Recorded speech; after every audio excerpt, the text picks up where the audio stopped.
Caminando por el bosque, entre flores vi que había una carta ensangrentada de 40 años hacía. Era de un paracaidista, de la taba compañía, que a su madre le escribía, y la carta así decía, más de anoche en las trincheras, entre el fuego y la metralla,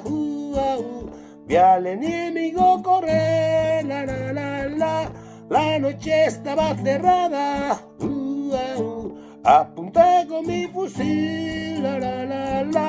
al tiempo que disparaba, y una luz iluminó, el rostro que yo mataba, clavó su mirada en mí, con los ojos ya vacíos, madre sabia es a quien maté, aquel soldado enemigo, joder. Era mi amigo José, compañero de la escuela,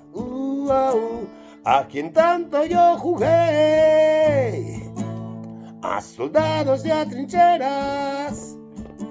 Ahora el juego era verdad,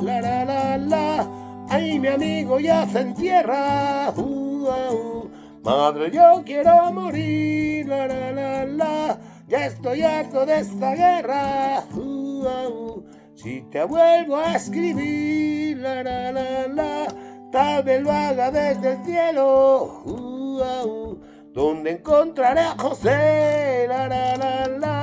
y jugaremos de nuevo, dos claveles en el agua, no se pueden marchitar,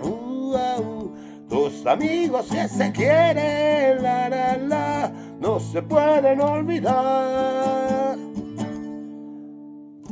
Si mi mano fuera pluma y mi corazón tintero, con la sangre de mis venas te escribiría te quiero, la